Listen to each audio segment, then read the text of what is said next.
रामायण, विजयदशमी और दिवाली का नाम सुनते ही हमारे मन में भगवान राम और रावण के बीच हुए युद्ध का दृश्य उभर आता है। श्री राम के हाथों रावण का अंत तो सभी जानते हैं, लेकिन रावण केवल एक राक्षस या अत्याचारी नहीं था। शास्त्रों में उसे एक विद्वान, महाज्ञानी, श्रेष्ठ राजनीतिज्ञ, बलशाली योद्धा और महान भगवान शिव भक्त के रूप में भी वर्णित किया गया है। यहां तक कि रामायण में स्वयं भगवान राम ने रावण को उसकी विद्वता के लिए महाब्राह्मण कहकर संबोधित किया। रावण का जन्म ऋषि विश्रवा और दैत्य राजकुमारी कैकसी के घर हुआ था। उनके पिता विश्रवा ऋषि पुलस्त्य के पुत्र थे, जो ब्रह्मा के मानस पुत्रों में से एक थे। रावण की मां कैकसी राक्षस कुल से थी। इस मिश्रित वंश के कारण रावण को ब्रह्म राक्षस कहा जाता था। कैकसी के पिता सुमाली ने अपनी बेटी के लिए ऐसा वर चुना जो सबसे शक्तिशाली हो। उन्होंने राजाओं के प्रस्ताव ठुकराकर अंततः विश्रवा से विवाह करवाया। रावण के दो भाई विभीषण और कुंभकर्ण थे और उनकी बहन शूर्पणखा थी। पिता के संरक्षण में रावण ने वेद, पवित्र ग्रंथ और युद्ध कला की शिक्षा प्राप्त की। वह उत्कृष्ट वीणा वादक था और उसके ध्वज पर वीणा का चिन्ह बना होता था। रावण का झुकाव बचपन से ही शक्ति और ज्ञान के प्रति था। कई वर्षों तक रावण ने भगवान शिव की तपस्या की। उसने भगवान शिव को प्रसन्न करने के लिए अपने 10 सिरों को अर्पित किया। हर बार जब वह अपना सिर काटता, एक नया सिर उग आता। उसकी इस अनोखी तपस्या से प्रसन्न होकर भगवान शिव ने उसे कई वरदान दिए। रावण ने भगवान शिव से अमरता का वरदान मांगा, लेकिन भगवान शिव ने इसे अस्वीकार कर उसे एक अमृत प्रदान किया। इसके साथ ही रावण ने देवताओं, राक्षसों, नागों और जंगली जानवरों से अजय होने का वरदान मांगा, लेकिन उसने मनुष्यों को इस वरदान से बाहर रखा। यही उसकी हार का कारण बना, क्योंकि श्री राम ने मानव रूप में आकर उसका वध किया।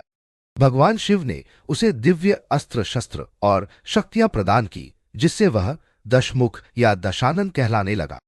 रावण ने अपनी शक्ति का विस्तार करने के लिए अपने नाना सुमाली की सेना का नेतृत्व किया और लंका पर कब्जा कर लिया।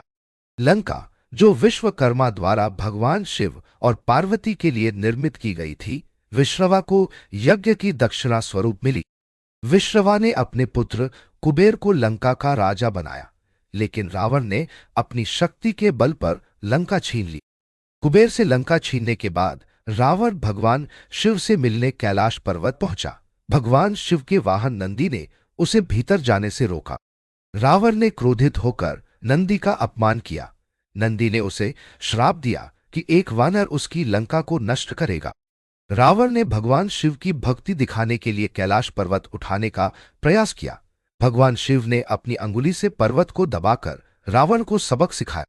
इस घटना में रावण का हाथ पर्वत के नीचे दब गया और वह दर्द से चीख उठा। अपनी भूल का एहसास होने पर उसने भगवान शिव तांडव स्तोत्र की रचना की, जिससे भगवान शिव प्रसन्न होकर उसे चंद्रहास नामक दिव्य तलवार प्रदान की।